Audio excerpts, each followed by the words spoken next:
Dr. Ritu? Yes, sir. Okay, you can try putting your slides. So can you just give me 1 more minute? I'm having a problem downloading it now. Okay, if you have problem, I will show it from this side. No issues. Okay. So is it possible? So can you just share it from your side? I'm having a problem downloading. Definitely, I can do it. Just give me a moment. Yeah. Yes. No.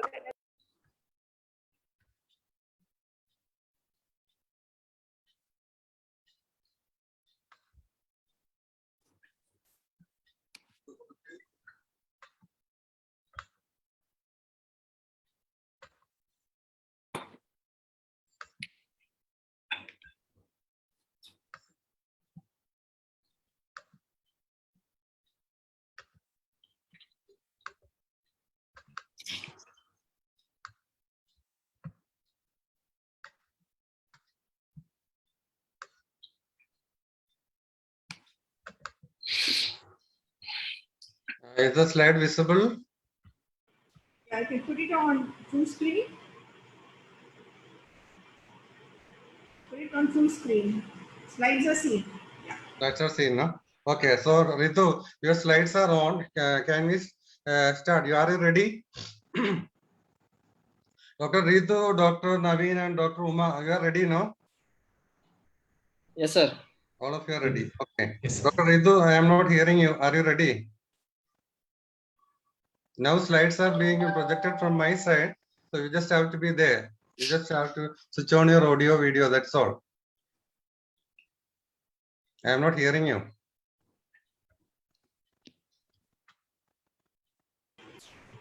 Next person can take charge and then she joins. I think Dr. Ritu is not seen online. Rejoin. Dr. Ritu is not, she's there. She's there. She's joining. Okay. In the meanwhile, we will start off the introductory part. Welcome to today's PG clinics, and this is the first clinics of the next session, that is 21-22 batch, and we welcome all of you to this session. For the starting session, we have none other than Professor Vinay Kumar, who has been introduced to earlier, and Professor Vinay Kumar is a former professor and head of Government Medical College Trivandrum. And currently, Professor Vinay Kumar is the Director Global Anantapuri Liver Clinic and Transplant Center, Trivandrum. Professor Vinay Kumar has a very illustrious career. After his MD, he took MRCP from UK and subsequently DM from Trivandrum, and he has an FRCP also. So he is a well knowledgeable clinician and a teacher, and very cooperative teacher for ISG K, because whenever I request Professor Vinay Kumar to take a clinics, he always agreed. Okay, so in fact, I am so confident that I can always depend upon Professor Vinay Kumar to take class for you, and all his classes are very highly appreciated. It contains a lot of clinical points as well. To help us today, of course, we have Professor Jayanti ma'am, who is the course director for the Chennai group, who will be conducting the classes on Thursdays. So the Kerala group will be conducting classes on the first and third Tuesdays at 8 p.m. and Chennai group will be conducting classes on the second and fourth Thursday at 9 p.m. So there will be time difference. Okay, and we also agreed that the students from one side will be the lead discussion, and another two students from the other side will be discussing the investigation and management, so that there is always a close cooperation between these two groups. Okay, and myself and Jayanti ma'am will be always in communication. Our communication line will be open so that there is no confusion at all. So Ritu, are you ready? Yes, sir. Okay, so with these words, I welcome Dr. Ritu, Dr. Naveen, and Dr. Uma Mahesh to today's discussion, and over to Professor Vinay Kumar for today's class. Thank you, Professor Verghese Thomas, for the very kind words of introduction. And good evening to all of you. Jayanti ma'am, dear students, I understand that this is the opening session of the new batch of students here. I'm sure that you have been here around for the last batch also. So the basis probably a revision for you. But however, I would like to mention a few introductory remarks for you before we start. And the clinical methodology, consists of probably of three major domains which you need to acquire skills during your training period: the history taking, the clinical examination, and the investigations. And in the examination, you need to discuss your management aspects also with the examiners. The examination itself will be consisting of three parts, general examination, systemic examination, and the examination of the relevant system. And investigations, you need to know how to plan your investigations properly. That's very important, how to prioritize sequentially, how to arrange this investigation. And then some of the investigations you should be knowing how to do it. As in the case of endoscopy, colonoscopy, or doing FNA, biopsies, etc. And then you need to know how to interpret these things also. So in many areas, many investigations are there. And then we have the guidelines, the various societies are there. So whenever it's available, I think it's a good idea to go by the guidelines. And I think today, in fact, in the first day, I think we'll be going in order. So I'll be focusing more on the history today. Well, we have, this is not an examination so there is no rushing against the time. Probably there's no need for completion, the clarity is more important than completion. So I think I'll be focusing more on history this time. So probably 30-40 minutes we'll be spending upon the history. So I would request all the discussants to come and join with me for the history, because if you get time, you go for the examination. Otherwise, we'll be in the history itself. So I want to make certain points clear. So I think again for the history, I would like to give some tips. You have been hearing about the history and the clinical methodology from the third year MBBS time onwards. Well, the format is going to be the same, but the understanding will be different. Say you may be driving a Maruti 800 or a BMW, but the road is going to be the same and the traffic rules are going to be the same. Like that, the methodology is going to be the same, but your understanding will be different. Okay. And so I think I will just give some points for the in the history for you to appreciate, is it that relevant, history? How relevant is history now? Because, you have got a lot of investigations available. And it might accurately depict the patient's problems, so why should you want to? What is the relevance of the history in this circumstance? But I'll tell you that the history is very important because the clinical appraisal is always from the patient's point of view, even now from the patient's point of view. And it's not from the doctor's point of view. And it's not from the investigation point of view. So it starts from the patient's point of view. So I think that's very important. So history is very important.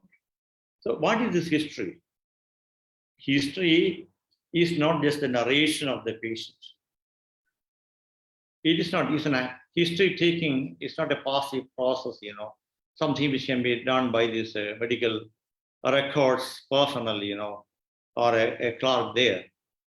It's an active process, Well, what is this active process, Well, this is an edited narration of the patient's, words. And this edited narration, how would you edit that, It should be a free narration from the patient. It should be the correct narration from the patient.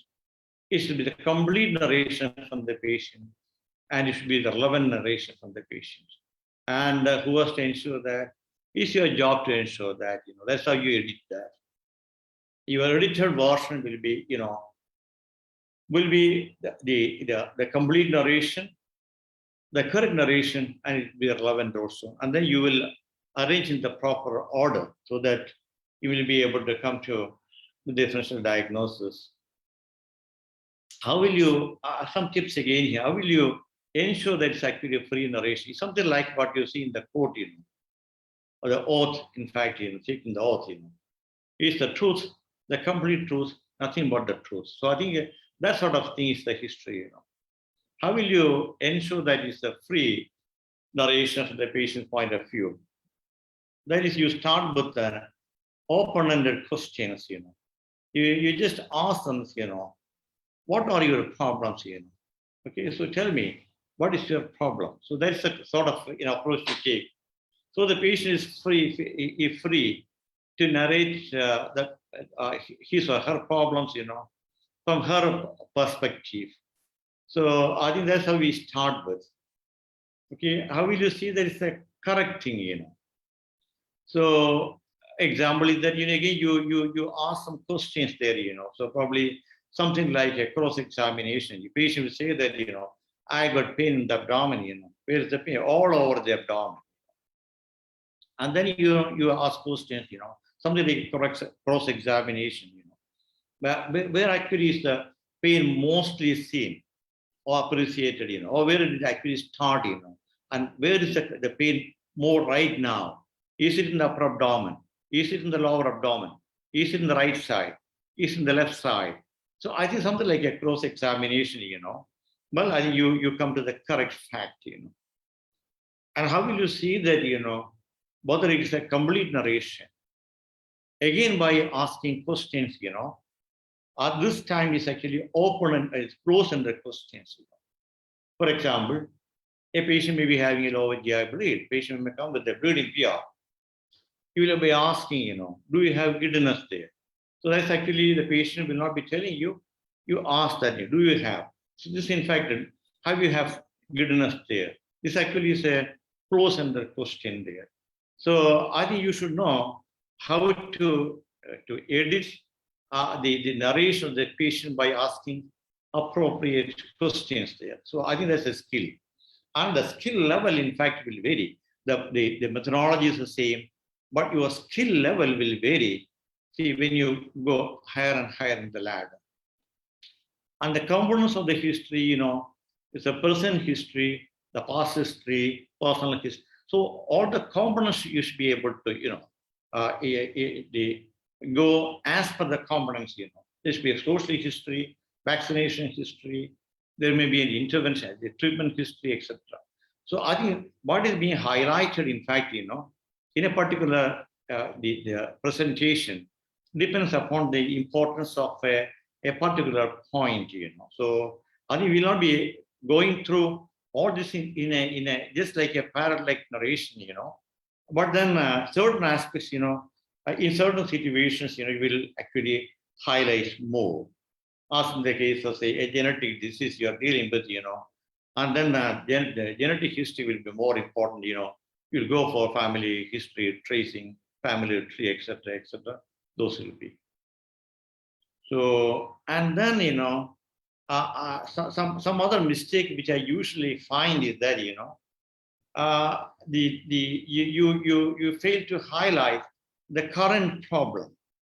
For example, a patient may be having a cirrhosis liver, maybe having, he had like edema, he had some jaundice, etc., etc., And what is the current problem? So he may be a non-patient, but so a cirrhosis liver.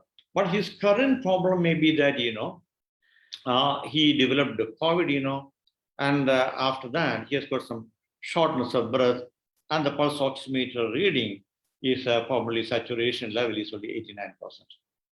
So if you say that, he has got a cirrhosis liver with the portal hypertension, etc., that is not the current problem. So a third year will be, but that's all the understanding which is expected from a third year. But from a consultant, the expectations are different. If you just tell me that, you just got a cirrhosis liver and the portal hypertension also, and this is because of alcohol, and he quit alcohol, etc., well, probably, well, it will not be actually factual because his current problem, in fact, is COVID and his saturation is 89. Okay. So after history, why is history? What you are expected to do after the history? After the history, then you should be summarizing the history for a comprehensive understanding for yourself and also for the listener. Okay, and then you probably may be able to come to some syndromic diagnosis, and based upon that, you'll be able to probably plan some investigations there, or some of these, the treatment also sometimes, there may be an overlap depending upon the situation, whether it is an emergency or something like that. And then at this level, patients are referred to you. And a word about the reference letter also, because this is something which is not a problem of a MBBS doctor, The patient will be referred to you with that. The patient will be coming to you with a reference letter. So how will you address that?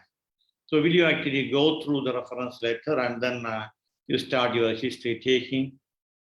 Or after your history taking, you go through the reference letter, or after you're completing the entire process of examination, you go through.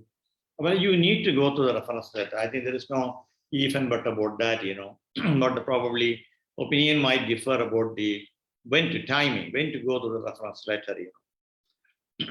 Well, I'll be going to the reference letter, but I would like to go for the history, and after that, you just go to the reference letter. So that's what I generally do. But sometimes, I'll go to the reference letter, and then if it is very busy, I go through that also. I definitely go to the reference letter. But I can tell you an incident about a couple of weeks back, a middle-aged lady came to me with an upper abdominal pain, severe pain, which is spreading upwards. And is referred to back also. So, well, I thought maybe a pancreatitis, something like that, And then, well, I just look in the letter. I think the letter, in fact, is addressed to a cardiologist. And the letter said, the reference letter said that, for this patient with diabetes and hypertension has got a severe chest pain. So please see this patient urgently.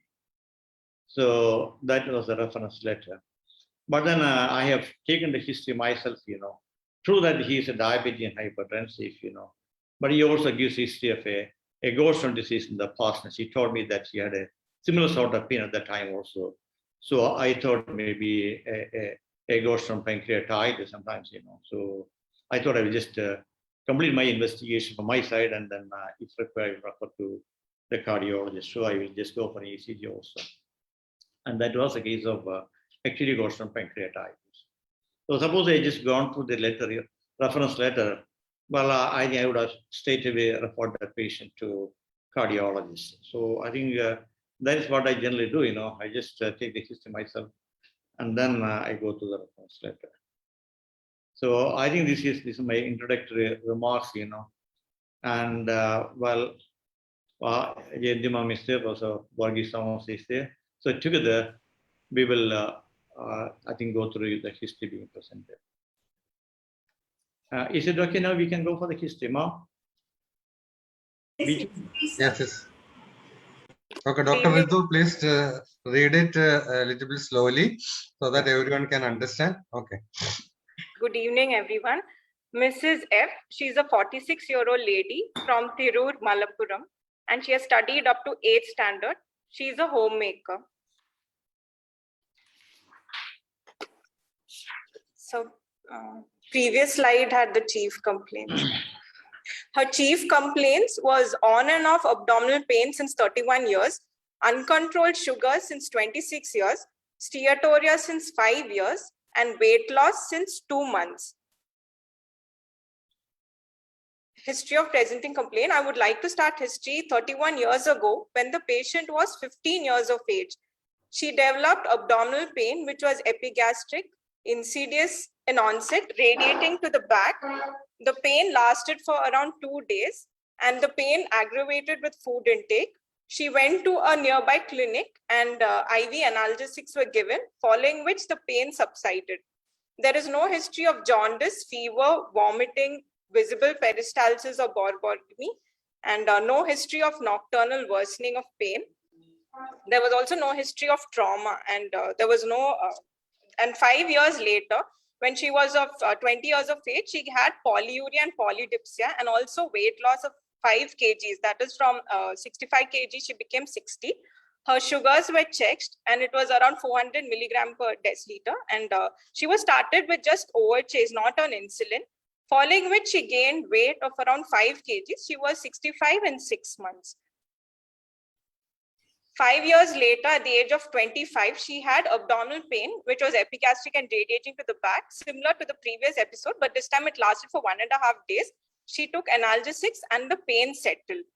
She was asymptomatic for 11 years. And then at the age of 36 years, she had menorrhagia, for which an ultrasound was done. And she was told to have a thinned out pancreas and a fibroid uterus.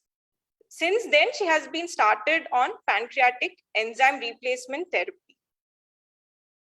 3 years later, at the age of 39, she developed abdominal pain, which was epigastric, radiating to the back. Pain had lasted for 2 days. This time, she was admitted to a hospital, and she mentioned that IV fluids were given for 2 days. She was kept nil per oral for 2 days, and then she tolerated liquid diet and soft diet, and then she was discharged on the 5th day.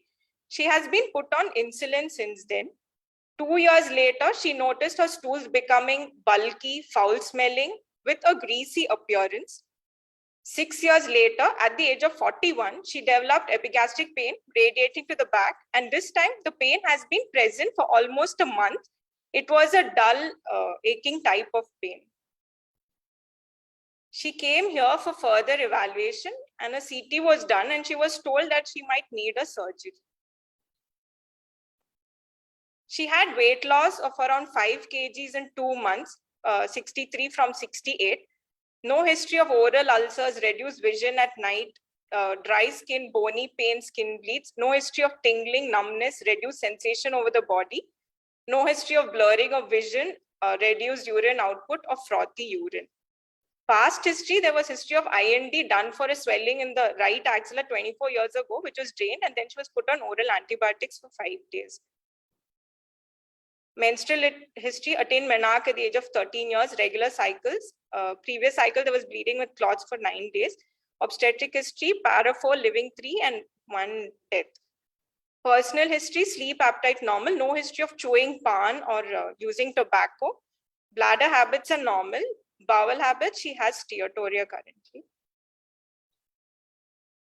Family history, there is no history of pancreatic, GI, or breast malignancy. She was born of a non-consanguineous marriage. Both parents are diabetic, and she has a son who's 30 years old, daughter 28, and death of a baby at the age of 45 days, and another daughter who's 22 years old.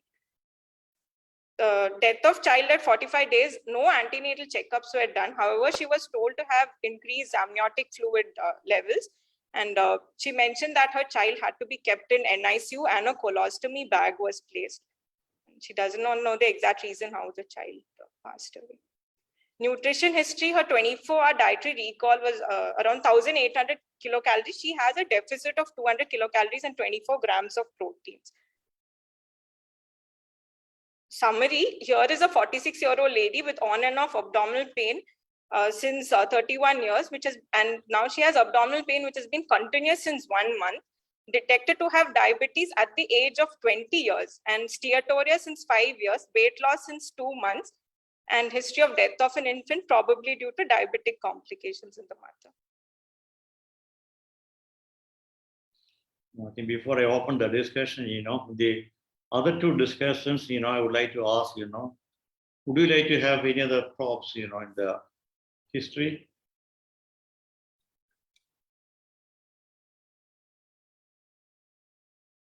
Dr. Naveen and Dr. Uma Mahesh, Yeah. do you think, are you happy with the history given by Dr. Ritu? Do you want any further clarifications? That's what Professor Vinay Kumar is asking. Yeah, any other props, any other aspects about the history which is actually presented to you?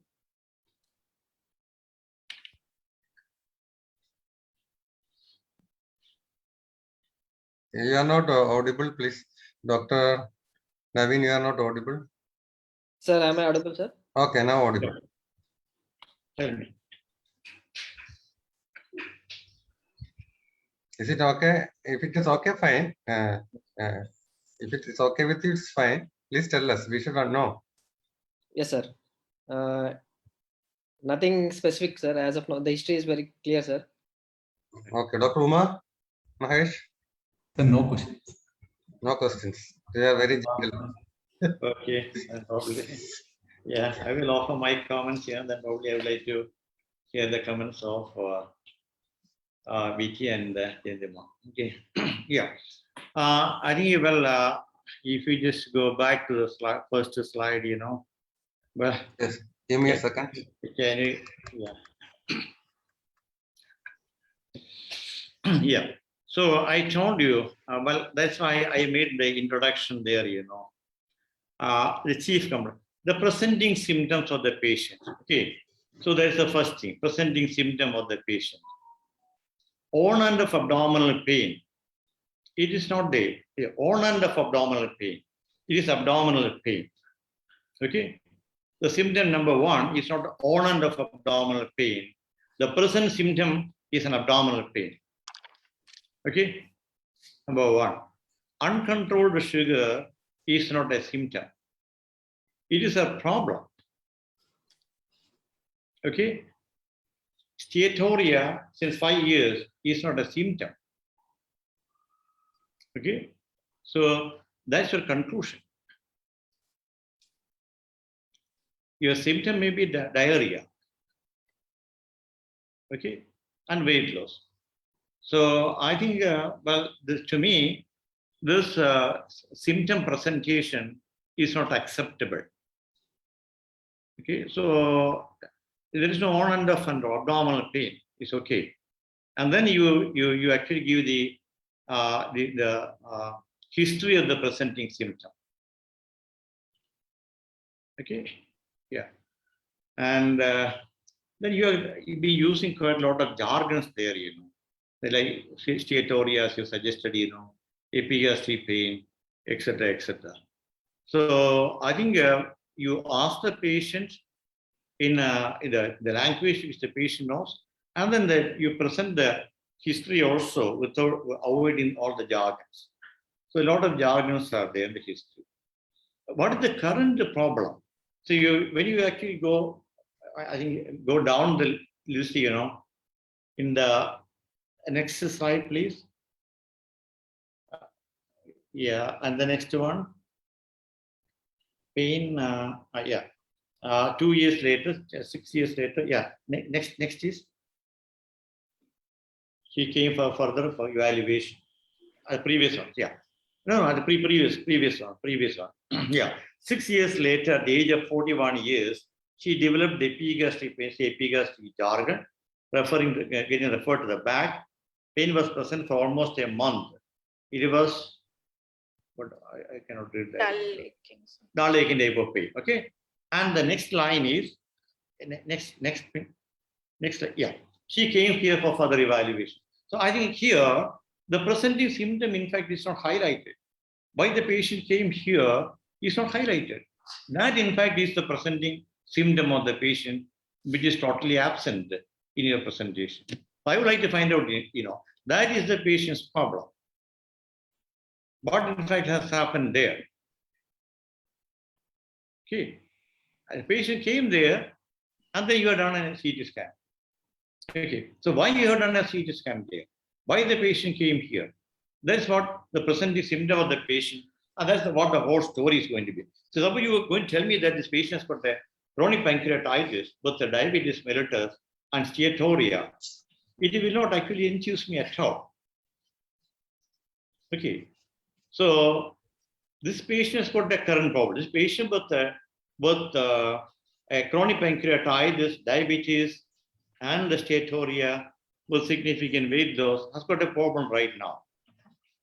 That is what I am going to evaluate. Okay, so your presenting symptom will start from here. What is the patient's problem right now?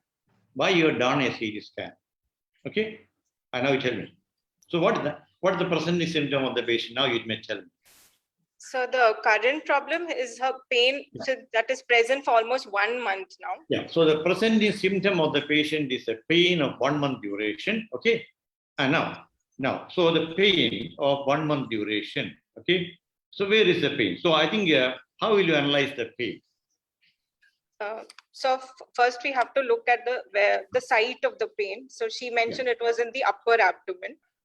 So the Then- patient has got a pain in the upper abdomen. Yeah. And then onset, here it is almost insidious, being present for almost a month. And the duration also, insidious onset, duration is almost 1 month. Then whether any radiation is there. No, I think the pain, no, that is not the way. I think, well, I would like to take the opinion of the other discussants also. I think Naveen and Uma. Sir, maybe. Yeah. Sir, How maybe. will you analyze? I think this is a very important issue, you know. The pain, abdominal pain is something which you need to analyze, you know. So that's the commonest problem which you are going to deal with in your gastroenterology. So you need to know how to analyze the abdominal pain and the characteristics of the abdominal pain. Okay. Yeah, I'm telling you why, because, you know, a chronic pancreatitis patient may be having some other illness.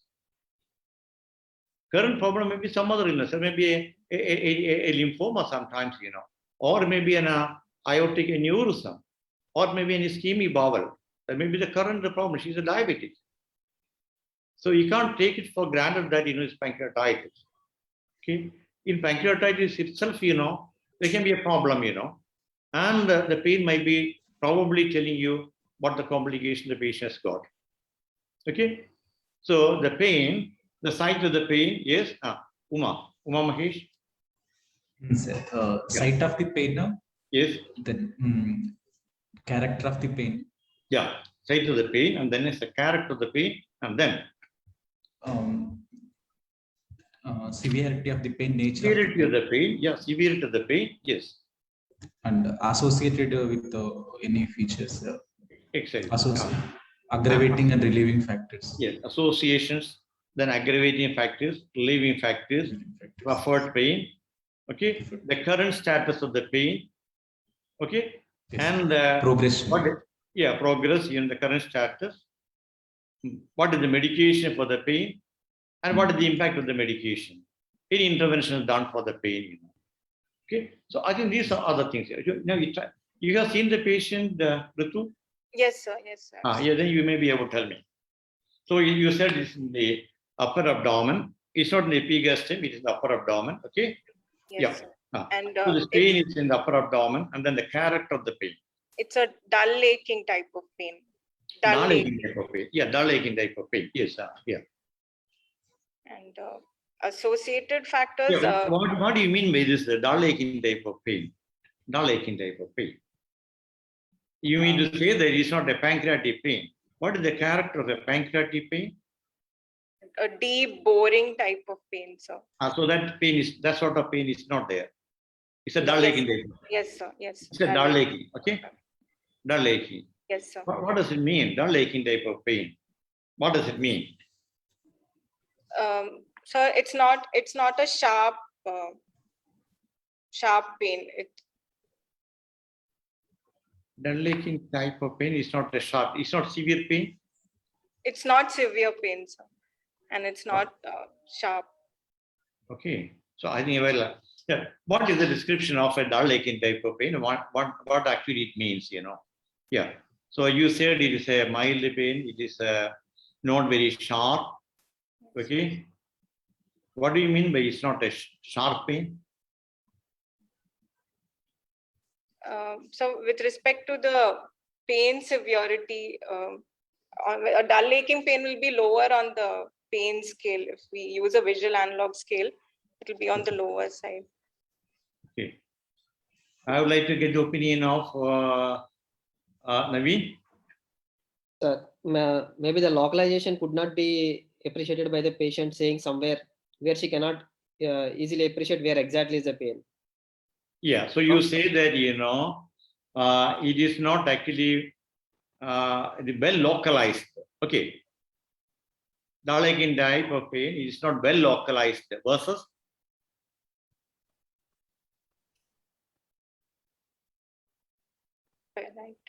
dull aching type of pain is a visceral pain, so it is poorly localized versus a somatic pain, which is very sharp and well localized.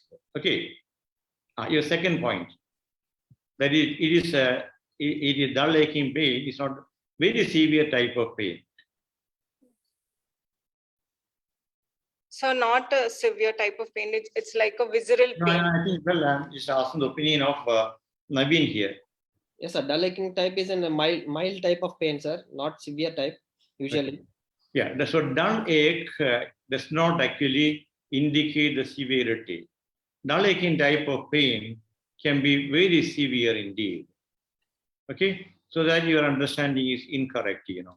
Dull aching type of pain is mild pain. That is your understanding is incorrect.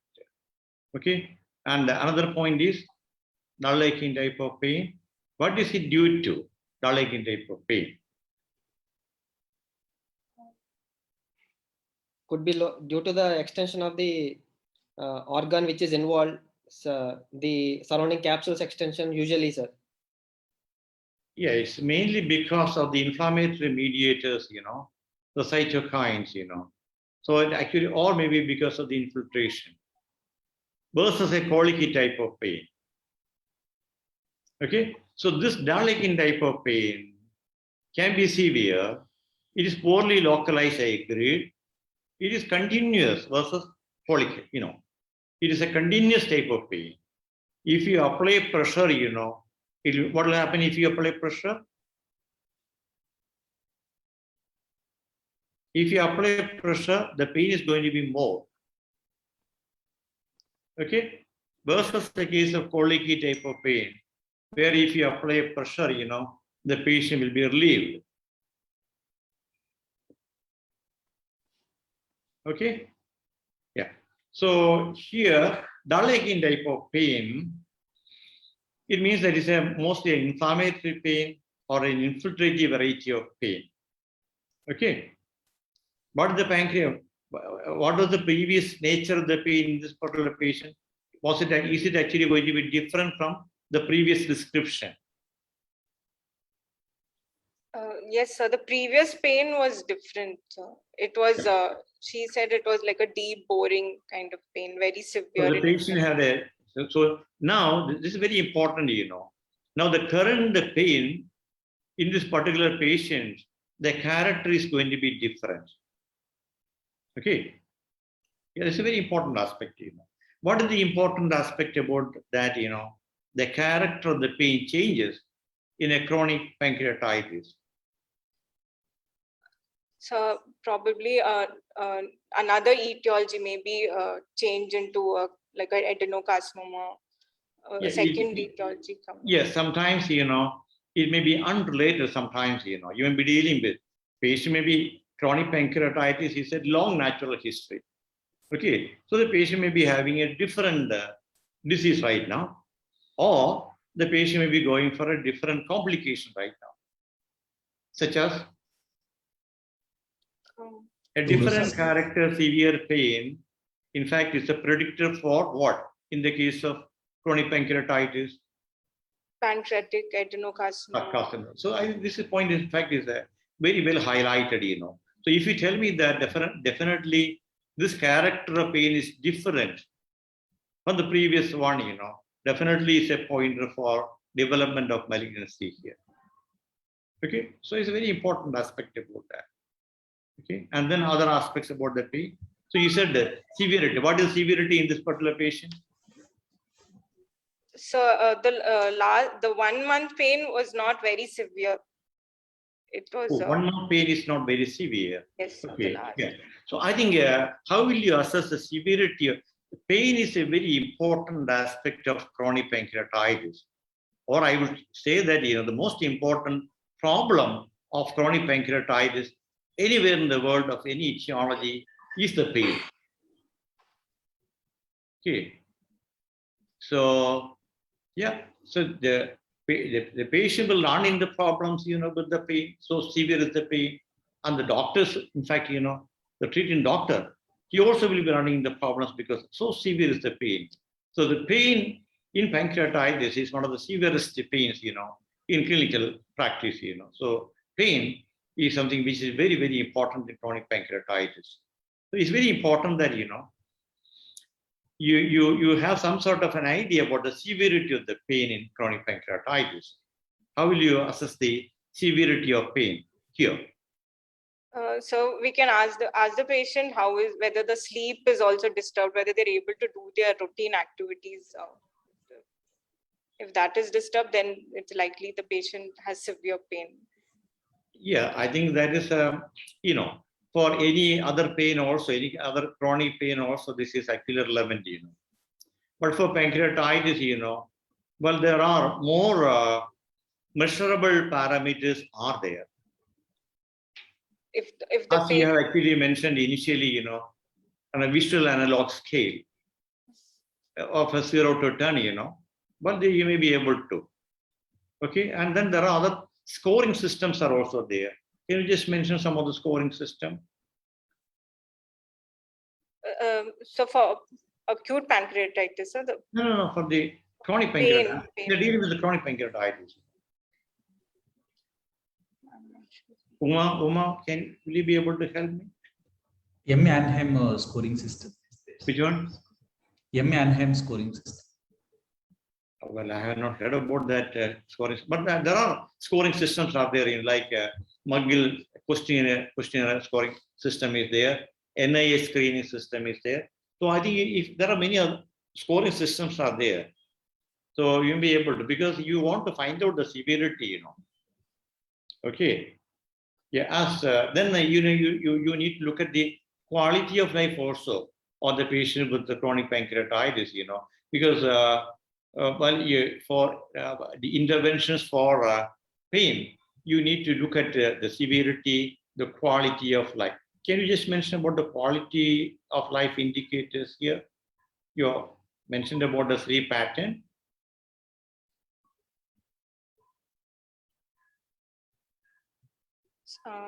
Sleep and activities, household activities, or if someone who's going for work, whether the absenteeism from work and whether the work is disturbed.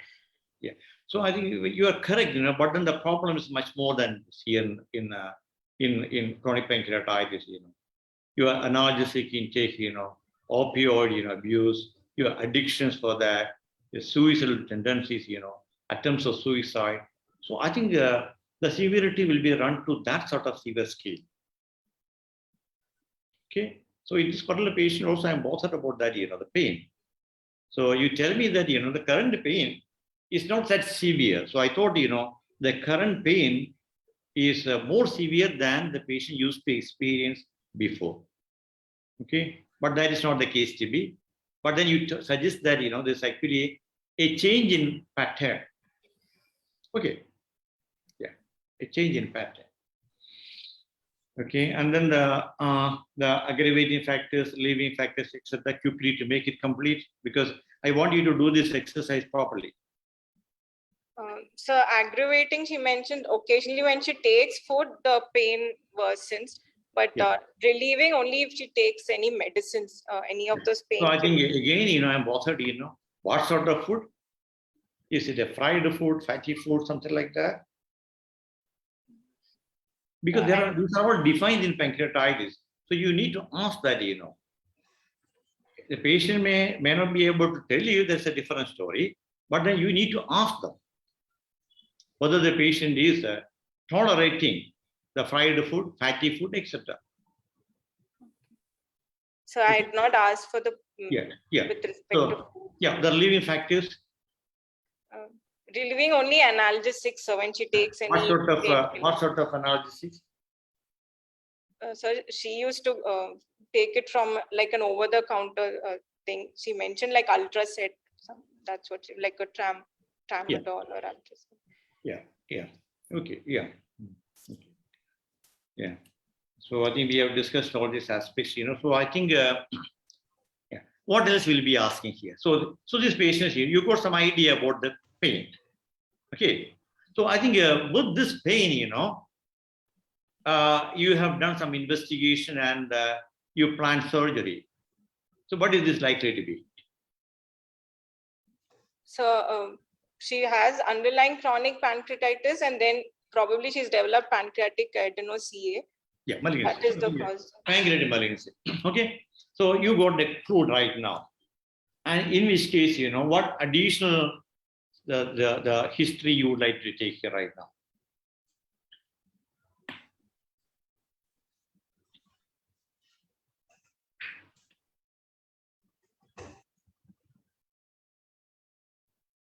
You're suspecting carcinoma.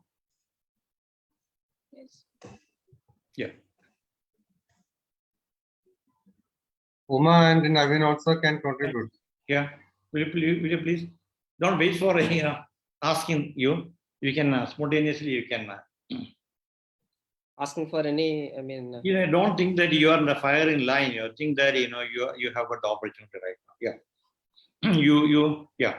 You can, I can just give some clues for that, Whether the patient has got a pruritus, whether the patient has got jaundice. Okay. Biliary obstruction. Yeah, obstruction is indeed.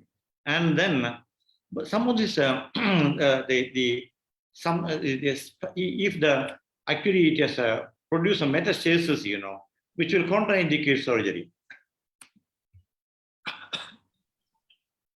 so we could ask for extra systemic involvement symptoms like cough, hemoptysis. Yeah, or that's all very important, Yeah, whether the patient has got any chest symptoms, as you rightly pointed out, a shortness of breath, cough, and then hemoptysis, and then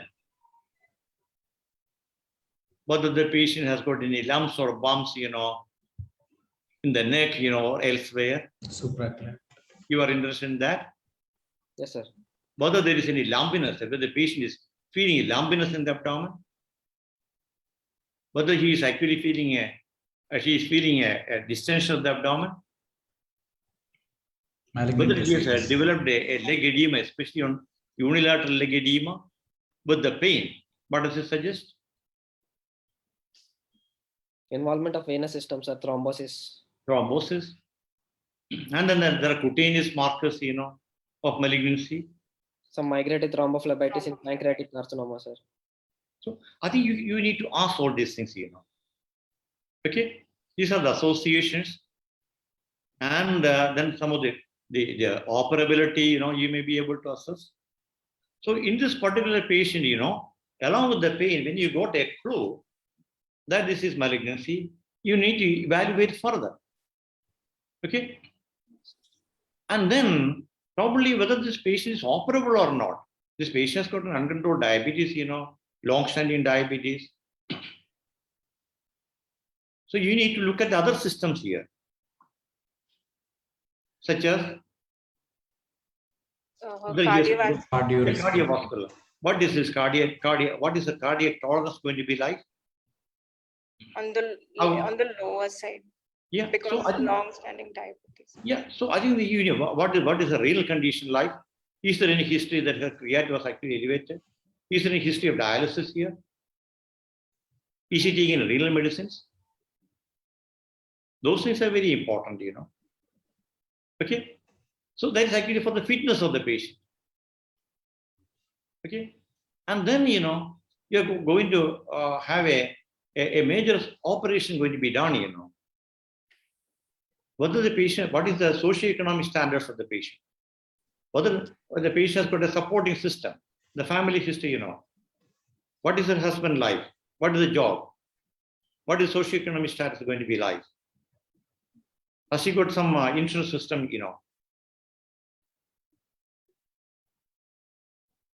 Okay. So I think that is the current problem of the patient, So after the evaluation, you should be able to tell me that, this patient with the chronic pancreatitis for so long, with the diabetic and steatoria, has developed a different type of severe abdominal pain of 1 month. And we could be sometimes malignancy. There is nothing to find inoperability or spread here.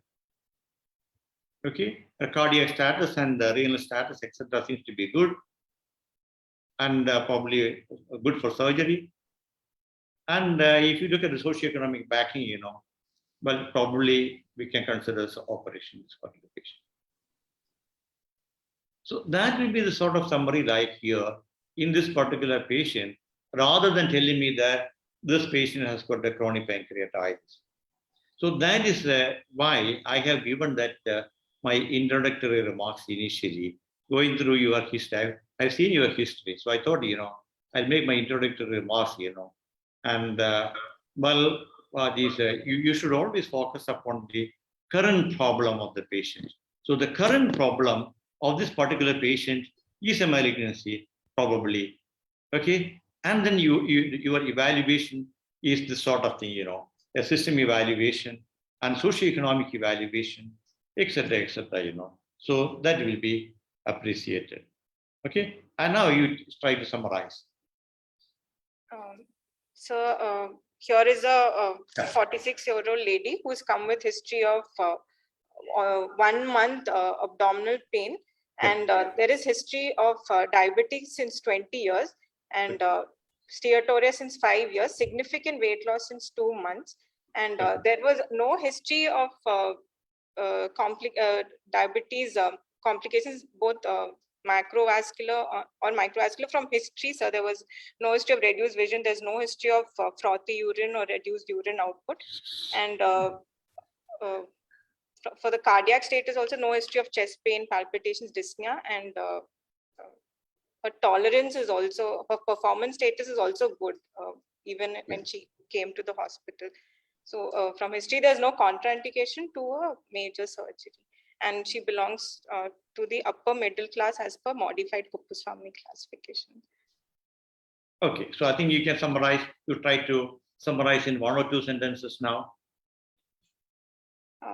You told me the idea, okay, but then you need to summarize, in 1 or 2 sentences. Sir, can I ask 1 or 2 questions, sir? Yeah, please now. This lady is 46-year-old and she has symptoms from 31 years.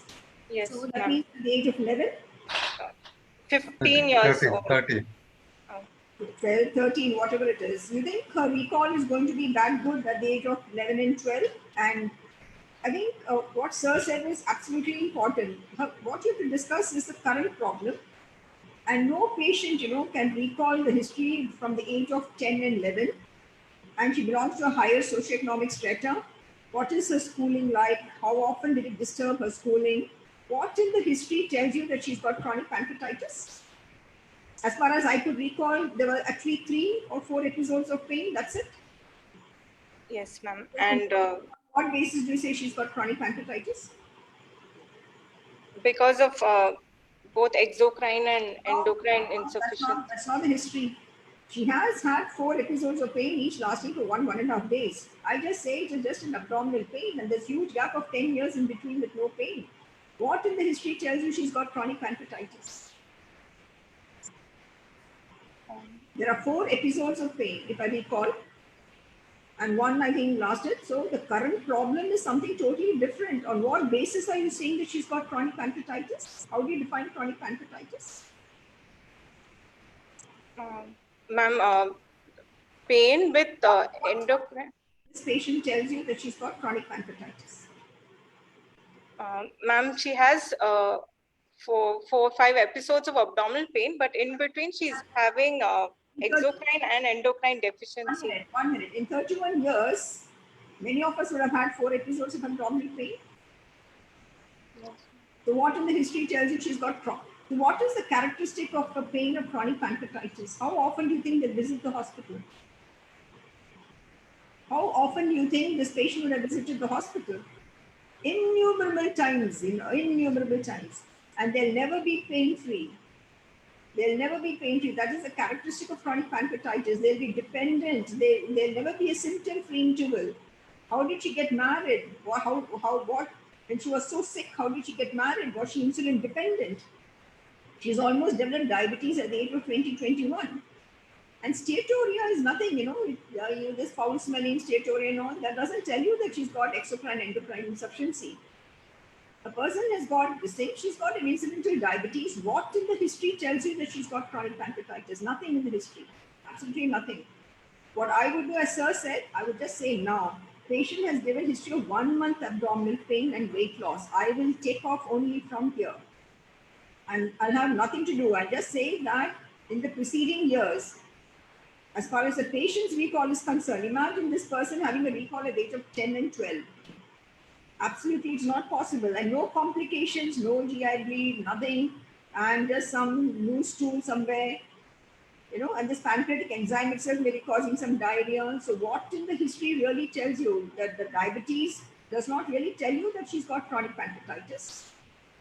I think, sir, please discuss this, sir, because what you rightly said is they have to take up the present complaints, and she's educated. Has someone told her that she's being evaluated and she's got stones in the pancreatic system?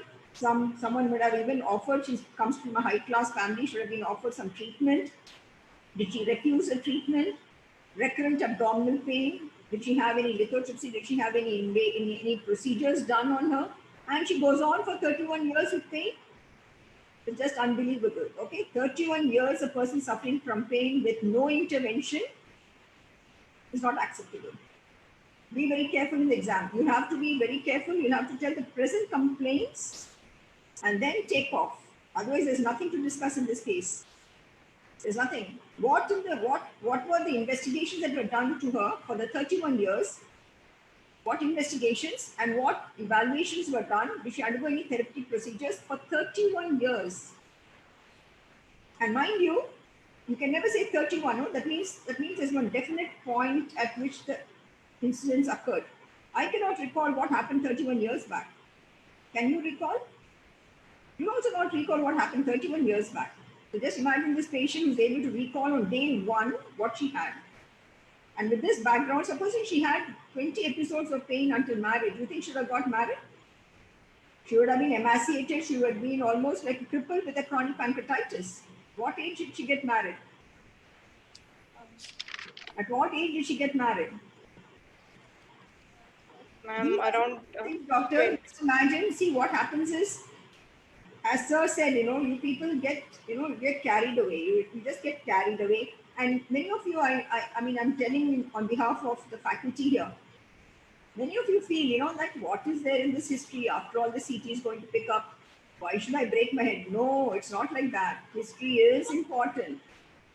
80% of the diagnosis you will hit on the history alone. You just need 10% for investigations and 10% on examination and 10% on investigation. That's it. But I should be right 80% on my history taking. And what is the cause of the dull continuous pain now? You just mentioned it could be this, it could be that. What is it? She has come to you for a pain that is now uncontrollable and it is continuous. That's the main complaint, and with the weight loss. What in the history tells you she's got malignancy? Nothing. Nothing in the history tells you she's got malignancy. These are the things that to consider. I tell you, this happened even in the present DNB examination. Candidates could not take, in the short case of 15 minutes, they could not take a quick history and make a diagnosis. It's exactly what happened in the present exam. Because the problem is, at least we have all started with the proper way that you people get the cases and you present, rather than we keep on feeding you with the cases. And then it's easy for you to take off. Sir, I would like you to be a little aggressive, sir, because this DNB exam that we had this time, it was just abnormal. It was, I do not know, no comments, sir. Even the brief history taking, they could not do, sir. I mean, this patient for 31 years, and just with 4 episodes of pain is chronic pancreatitis. Dr. VT, I think you should also just flip in and yes. Examiners can be of different temperament. Okay, you must be willing to face that as well. Okay. It's not like that. This is in clinical practice. I'm not talking of exam at all. Okay. What I'm telling is that some of the examiners won't even allow you to finish first sentence if they are not happy. See, we were waiting patiently for you to finish the entire history, and only at the point of summary, you are interrupted. You will not have this luxury of waiting till that. You may not be even allowed to present. If the examiner doesn't like the flow of the thoughts, they may interrupt you at any point. And if you are interrupted, your flow of thoughts will get completely go out of gear. Okay, out of track completely. So your history is very important, as Professor Vinay Kumar and Professor Jayanti told. It's very important.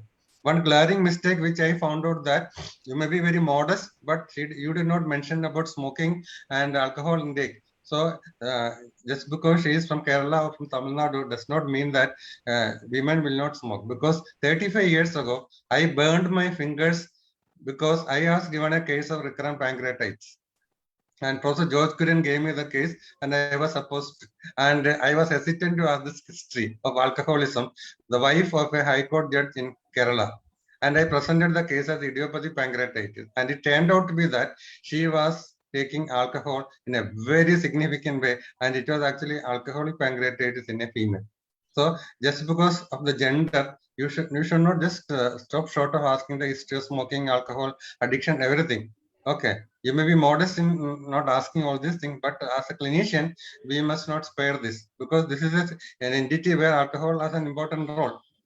I think you could have defended, Jayanti ma'am asked you many pointed questions, but you could have defended by saying that she has recurrent abdominal pain of pancreatic nature, 1. 2, she had developed diabetes at an younger age, and 3, she has loose motion, which has some characteristic of statorrhea. You could have actually explained it on. And you are very happy with that foul smelling stool. Remember that in chronic pancreatitis, we have actually mild digestion, and we will not have the classic foul smelling, frothy, voluminous stool as you get in tropical screw or in celiac disease. Because of mild digestion, most of the patient actually complain of greasy stools or oiliness of the perianal area, or some oil droplets seen floating on the surface of water in the closet, etc. Okay, so that history also one must be very careful, because this classic steatorrhea is usually missing. And another thing, we can also say that there are different types of phenotypic ways of presentation of chronic pancreatitis. One is a classic presentation where they have recurrent episodes of pain of pancreatic nature. The second, in which they can be totally asymptomatic regarding the pain and present at a younger age or later in the adulthood with simply diabetes mellitus. Okay, so there are different presentation. At least a small percentage, I would say, may present with no pain and present with the diabetes in an young age. She has a family history of diabetes. Both parents are diabetic, yes or no? Yes, sir. Yes. So with that, there could be a strong family history of diabetes. That means this pancreatitis, this diabetes need not be related to her pancreatic illness as well. Okay. Then another thing, when we usually have a neoplasm superadded on a chronic pancreatitis, apart from the change in the characteristics of the pain usually becomes severe. It becomes difficult to manage it with ordinary. If somebody is taking oral analgesic, it will be difficult. They may have to take parenteral analgesic. Then rapid weight loss, and diabetes also goes out of control. We have put in one line saying that her diabetes is uncontrolled, but at no point you have told us what was her problem with the diabetes control. You said she was initially on OHA, subsequently she was put on insulin. Of late, did the diabetes go out of control? Did she go into any ketosis at any point of time? Okay, so all these pointers are also very important. Another thing, when you suspect pancreatic malignancy, it can also produce obstruction at the second part, third part, fourth part, etc. So the patient may have vomiting, sometimes features of outlet obstruction, all those things, even visible peristalsis, all those things may be there. Then patient with the chronic pancreatitis is also vulnerable to develop ulcer disease and all its complications. Okay, 10 to 15% can have ulcer disease. So the type of pain also may be due to that as well. Okay, so your major problem was that you described the first episode 31 years ago in great detail, and Jayanti ma'am opposed that nobody will remember in such great detail. You would have described the current episode in great detail and probably said she had pain at this much frequency in the past, and probably they may know it, they may not know it. Okay. So I fully support both the faculty for having intervened and asked you to correct your history. Over to you, Professor Vinay Kumar. Okay, so I think, we had excellent discussions, and based upon that, well, can you give me differential diagnosis and your plan of investigation right now. And after that, I would like to listen from you. Your comments, and your questions, I would like to. This is to you are Ritu, no? surprised here. This question is to Ritu. Yeah, this question is to Ritu, because you have summarized that this lady who has got several episodes of severe abdominal pain in the past, now coming with the severe abdominal pain, upper abdominal pain. She's a diabetic, and according to you, he has got diarrhea suggestive of steatorrhea and weight loss also. Okay, and then here you have proved that he has got a good performance status, and then cardiovascular and pulmonary conditions are okay. Okay, yes. So with that, you may be able to give some differential diagnosis, and then how to investigate the patient further. And after that, we stop it there, and then I will listen to your queries and I will listen to your comments also. So my first differential as a recurrent acute pancreatitis finally leading to chronic pancreatitis, and maybe acute pancreatitis leading on to chronic pancreatitis. So initially began as recurrent acute, going into chronic pancreatitis. Again, I am telling you the current problem of the patient. So chronic pancreatitis. I'm just asking you, what is the pain due to? The current patient, the problem of the patient, the pain with which she has come to you, the pain of this 1 or 2 months duration, which has occurred after about a pain-free interval of 6 years. Your differential diagnosis. Pancreatic CA is my first differential, sir. Yeah. And on a background of chronic pancreatitis. Okay. Yeah. Then. And second differential diagnosis. Mesenteric, but mesenteric ischemia, but 1 month. Think of pancreas first, and then after you exhaust the list, you go to other areas. Complication like a pseudocyst, complication of chronic pancreatitis leading to a pseudocyst with pain of 1 month duration. Okay, so you said about a carcinoma developing in a chronic pancreatitis, and then you told me about a pseudocyst, on a chronic pancreatitis, and then.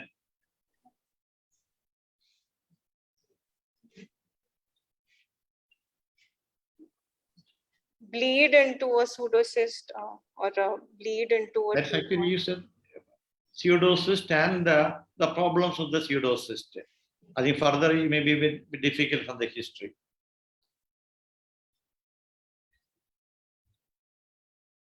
Then thrombosis, vascular complications like splenic vein thrombosis or portal vein thrombosis, and extension. Yeah, I think SMV extension and mesenteric ischemia. Yeah, so exacerbation of chronic pancreatitis, is well known, pain, exacerbation of chronic pancreatitis. It's not because of malignancy, but exacerbation of the pain exacerbation of chronic pancreatitis, it comes and goes. Okay, so it may be an exacerbation of the pain of chronic pancreatitis exacerbates. Okay, and then you have mentioned other complications also, like portal vein thrombosis, mesenteric vein, portal vein thrombosis. You said the splenic vein thrombosis, and then you tell me that it's extending down into the mesenteric vein, producing mesenteric vein thrombosis.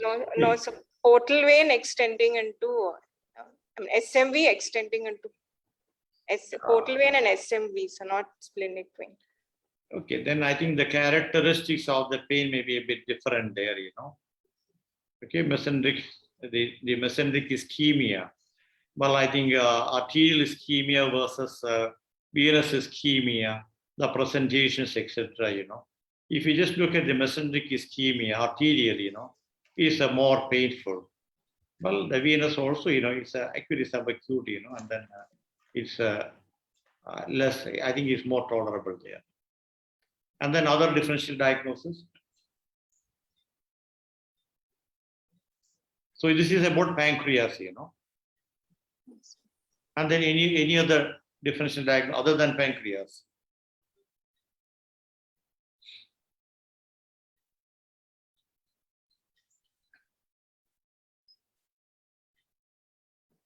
A point in the history is that, a CT scan was done and an operation was suggested, that's also a clue. In the history, you may be able to take all the clues, and in fact, you need to take all the clues. This is my approach, So a CT was done.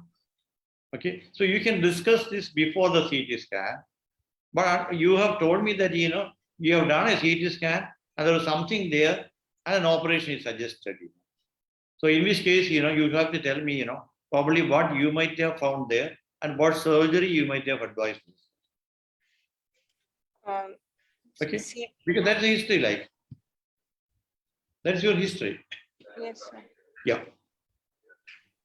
So CT, they would have probably hinted towards a mass, probably malignant mass, and they must have suggested a major surgery. Where is the mass?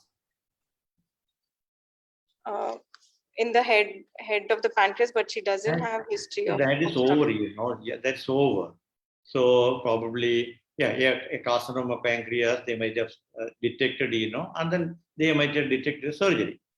And the pancreatic pseudocyst, with some complication, they might have detected, and then an intervention, probably a surgical intervention.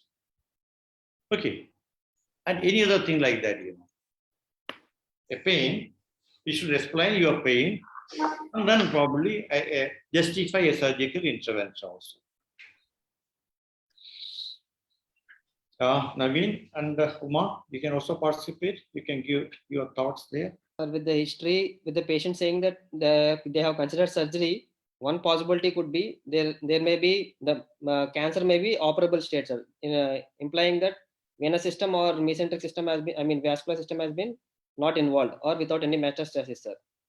Or second possibility could be it is an inoperable state. They might have an opted an palliative type of surgery, possibly like GJ or something like feeding jejunostomy is also possible, sir.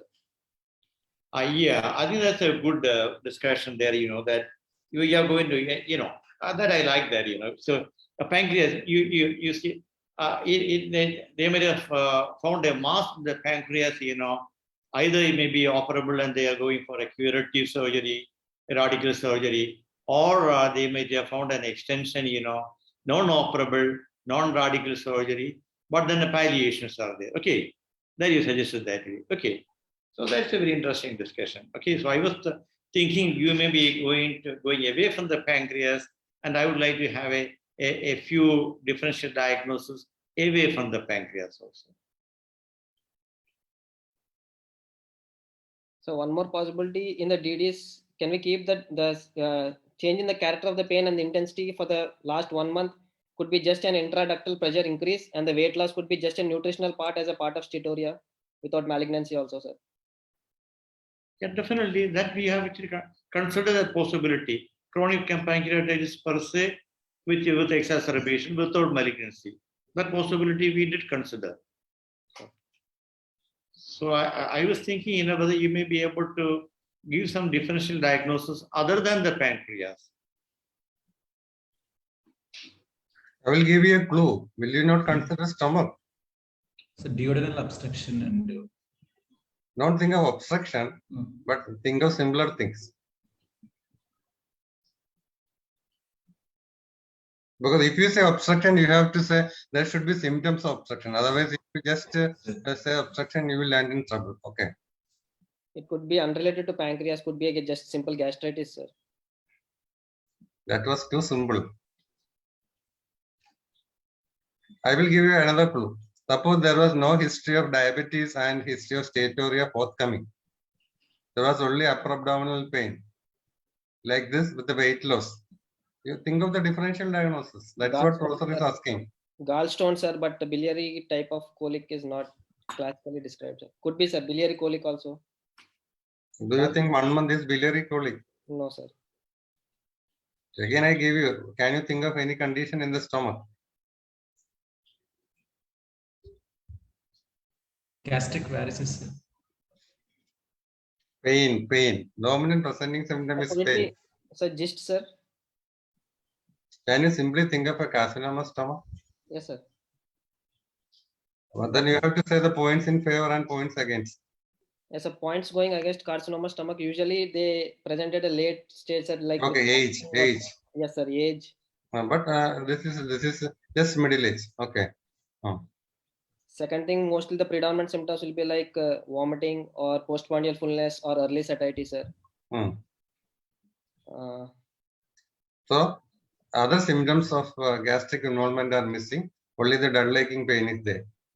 Okay, so you have more points against, but you consider and immediately say that this is less likely. What about simple gastric ulcer or simple duodenal ulcer? Yes, sir. Because the pain has been relieved with, aggravating with food intake, it could be gastric ulcer rather than duodenal ulcer. Can you have a simple benign gastric ulcer or a duodenal ulcer disease, and can you change the characteristic and present in a different way like this? Ulcers also can get complicated. For example, gastric ulcer can penetrate posteriorly or in another viscera. Duodenal ulcers can penetrate, and then the characteristics of pain will differ. Yes, okay. So I think you have to consider the possibilities and also tell the points in favor and tell the points against, so that the examiner or your teacher will know that you know all the points. You are considering everything. That is what Professor Vinay Kumar is asking you. Okay, giving you so many hints and clues. Over to Professor Vinay Kumar. Yeah, I think, that is exactly what I was thinking. In fact, you may think in terms of a gastric ulcer differential diagnosis, and then a CT scan shows a probably mass lesion there. So it becomes operable, and then you may consider surgery. Okay, clinically you can think in terms of an ulcer disease and a severe pain, and then you have done investigations, and then, a CT scan may be showing a thickening there. Okay, so I think other differential diagnosis also need to be considered. So I think you have given some mostly pancreatic differential diagnosis, and then some of the extra pancreatic the diagnosis are also possible. So I think that is the differential diagnosis given to me here, and I think because we are running short of time, but I would like to hear from you. So I'm stopping it here. So I think your differential diagnosis are acceptable to me. And my first differential diagnosis also happens to be a carcinoma of pancreas here, I also consider that it's actually a tropical pancreatitis or idiopathic pancreatitis, though the presentations, in fact, is not very classical. And then I would like to think about non-pancreatic etiology also for the differential diagnosis. So I think with that, I would like to listen to you. Okay, so a few questions you can ask me or ask us. Because I know that you are a bit of embarrassment, I've embarrassed you initially, and then you found embarrassment from my colleagues also. So probably what is the way out, you may be able to ask us, and I give my opinion. Mom, can we listen to their opinion, Mom? Sure, definitely we can. Yeah. I think you can ask, and then others can also join in the chat box, or I think there are some questions. Hepatic ulcer is a differential diagnosis. How is the diabetes status now? So then ask. Yeah, I think you can type in the chat box. You can ask directly. Sugars, diabetic status was uncontrolled at the time of admission, but then after she got admitted, we've controlled it. She was saying her sugars have always been uncontrolled throughout, because she was only taking OHAs initially. Even with insulin, it was not being controlled. No, it is your turn to ask questions to us. You heard the discussion, and you can ask the questions to us. Sir, here, sir, can I, sir? Yeah. So here, even though age is going against autoimmune pancreatitis, still can we consider it here, sir? Autoimmune pancreatitis can be considered autoimmune pancreatitis here, I think my comment is that the synchrone of autoimmune pancreatitis is not pain. Okay, that is not the synchrone. That is not the problem of the patient. without pancreatitis. That's my short answer. Yes. Any other? No, I think it's not about differential diagnosis, but then the way we have taken you through the history. Your interaction of the way that I had a different approach, Professor Vinay Kumar was almost similar to what I had said. So what are your comments on that? I think most important is hang on to the present. Maybe that what you have, as I said, the present patient may not. So on what basis? I mean, basically, where are we talking about pancreatic carcinoma? Head will invariably 90% will present with jaundice. There's no jaundice in this patient. So is it the body or is it tail? Then the description of pain will become different. And then is it metastasis to the liver that we're talking about as a dull continuous pain rather than the primary? So these are the things. And number two is some of these tumors in the body can infiltrate the stomach and they can present as early satiety, nausea, and vomiting. I think your mind should just run wild, and just not consider. She's come to you at a tertiary reference center for management, which means that it's more than a regular case of chronic pancreatitis with a CA. There's something beyond that. So we would like your this thing, like you people always have the doubt, when it's long-standing history, what should we do? So ask us that question and then we can help you out as to how we should proceed. That's what sir is asking. Please interact.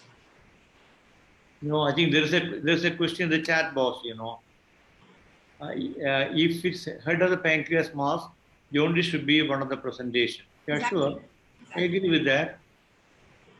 I think I want to clarify this issue of long history and then current history of 1 month. So, so some examiners get cut up if they don't say the long history from the beginning itself. I think I personally feel is that they should elaborate the current history, which they can get in great detail.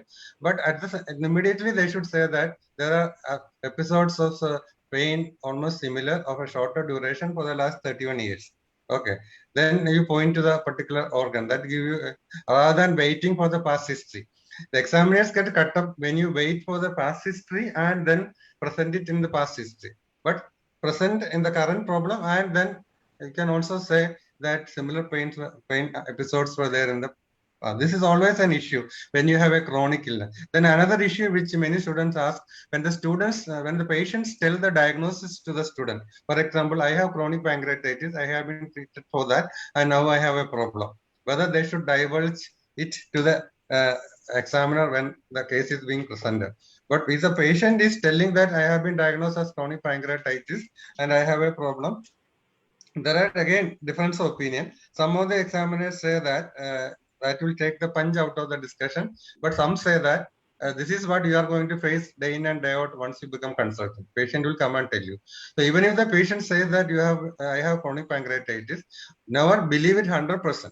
Take it always with a little doubt, because the person may be interpreting it wrongly. See, very often patient will tell us, I have gallstones for renal stones, and they will tell us that I have stone disease and we do not know where they have the stones. No, so such mistake they will focus. So until and unless we are so sure, we should not jump to the diagnosis. We can keep in your mind, elaborate upon it, and possibly tell it as one of the differential diagnosis. Don't ignore it completely, but don't just cling on to that diagnosis and try to build up only on the basis of a diagnosis given by the patient.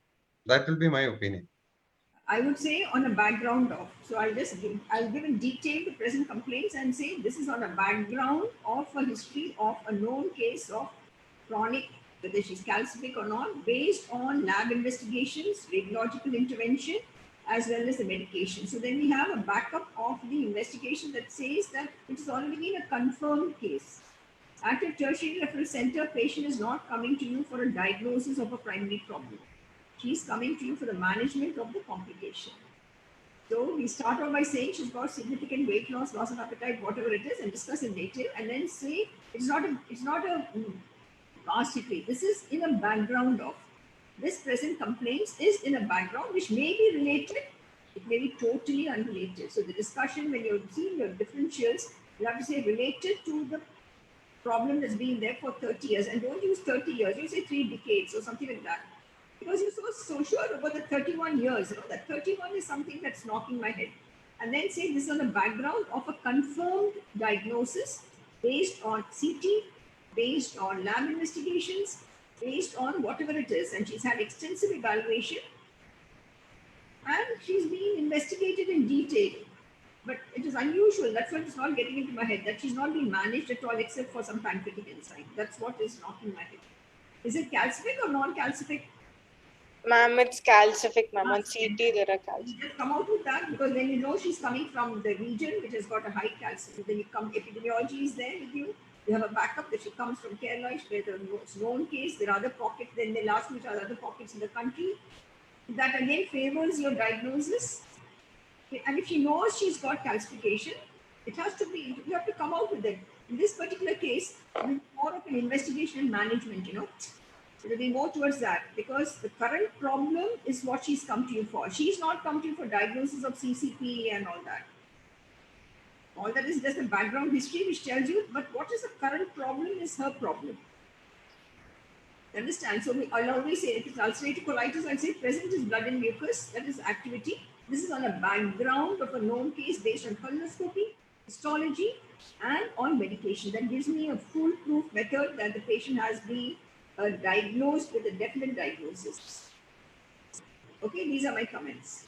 Well taken. And So I feel that, somewhere in the history, you'll be able to find out that he's a diagnosed patient with chronic pancreatitis, So she will be telling you, she will be investigated several times, and then probably you will be knowing from the history itself there's a chronic pancreatitis.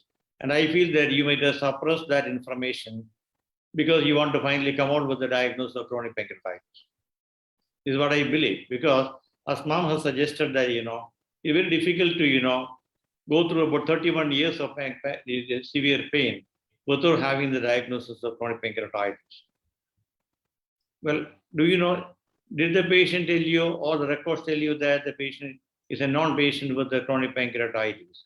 So record had, so, but she didn't know that she had them. She didn't know her diagnosis, but the records mentioned, like even, but she did say that there was an ultrasound done and they told her that her pancreas was on the So I think, you could have come out with that sort of diagnosis. Diagnose the case of chronic pancreatitis, That often the students will conceal now because they want to finally come with the diagnosis of chronic pancreatitis. But here, if it is a case of chronic pancreatitis, diagnose a case of chronic pancreatitis, but you can mention in between that the patient is diagnosed as chronic pancreatitis in between, so that your further diagnosis becomes smoother and you'll be able to focus on the current status, better. Okay, so I think that's the history has to be properly edited and then arranged, well to suit the diagnosis. So that if you take all the clues which is available to you and you present it nicely, then you can take the discussion to a higher level. Otherwise, you'll be just staggering at the root level for pancreatitis. So if you just solve the problem of the diagnosis of chronic pancreatitis initially with your statement that, but this is a non-patient. So at that particular point, the patient is diagnosed to have chronic pancreatitis, which is likely in this particular patient, then you could have focused more on the current problem and gone for a higher discussion. That's what I feel. And then you need to do that viewers at this sort of status. You need to go for that. So I think now it's going to be 9:30. So I think what is the opinion of VT and Jenji ma'am, so we can close it here and then we will take up the physical at a later stage. yes, I think so. Yeah, I think even if they have understood this, this is more than sufficient. Because this case, I think, is an introductory class, and the importance of history taking has been very well highlighted. I think very well highlighted by Professor Vinay Kumar. I'm so happy that you have given such a good introduction to the class. So I think it's 9:30, So in any case, we won't be able to complete the case now. But what you can do is take the same case later as one other session and proceed to investigate in summary and then go for investigations and analysis. Let's not lose the case because we'll be interested to know what's happening. Okay. Meanwhile, you have to. I have asked for some homework for you. because the epidemiology of chronic pancreatitis has evolved, it has changed. It is not the classic description which Professor Givaris described in 60s. It has changed, and perhaps that is the confusion. Because you think of a classic patient with the steatorrhea and malnourished and person with the diabetes who is very young, etc. So that has changed completely. So it has completely changed, and it is given very vividly in Professor Balakrishnan sir's book monograph on chronic pancreatitis. Okay, so all of you please read that. Then of course pain management, PERT, which was of course there's a controversy earlier. Enzyme replacement was done for pain relief. Now Cochrane review says probably it is of no use. Then criteria for diagnosis of chronic pancreatitis on CT, MRCP, BUS, etc. You should know something about genetics. Of course, management of steatorrhea, indication for surgery, types of surgery, then management of pancreatic cancer, that is diagnosis, management, and follow-up, and some signs. They may ask in your viva, duct signs in pancreas. I have told it earlier in the class, but I think you refer, because by referring, you'll be reading something more. Okay. And the role of EUs in the management of pain in pancreatic diseases. My wording is pancreatic diseases, not pancreatic cancer or chronic pancreatitis. Okay. So I think I have given a huge list for you to do reading. Okay. Because after each of the discussion, you should go and read. I think only when you read, your knowledge level will increase. Okay. You have to read around the case. Those who present and those who listen, all of you have to read around the case. So otherwise, it is simple listening to a case and then you forget about it. If you want to stick with you, read around the case. Okay, any further comments, Professor Vinay Kumar? No, I think, well, it's a very interesting question in the chat box, how will a patient describe a boring type of pain? What does boring word mean? So it's very interesting, It's a very basic question, but I think it needs to be addressed. I think, Ritu, you would like to, any of... So, like a drilling type of pain. Which one? What sort of pain? Drilling type of pain. Sir. Drilling type of pain, yeah, boring. So I think the words used are piercing type of pain or GNAWH, knowing type of pain, which the rodent does, or a boring type, bore well, drilling. Okay, so that's the sort of pain. Okay, so this question, is it okay? Harish, is it okay? Yeah, so that's the sort of pain. Okay. Yeah. So I think, thank you very much for involving me. Thank you very much. So thank you very much. Dr. Sojan, are you there? Our ISG treasurer, Dr. Sojan? If Dr. Sojan is not, I'll ask Dr. Srividya, the PG coordinator from our side, to say a word of thanks to everyone. Dr. Srividya, please. BT, next session is on 16th, okay? Yeah, it is.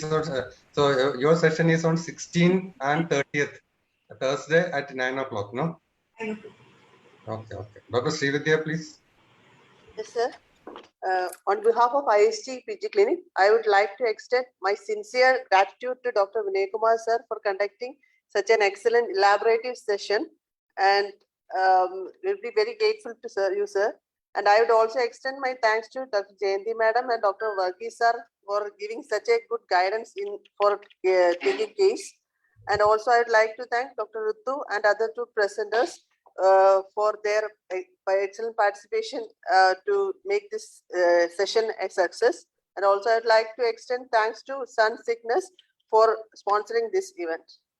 Thank you all participants for joining this session. Thank you all.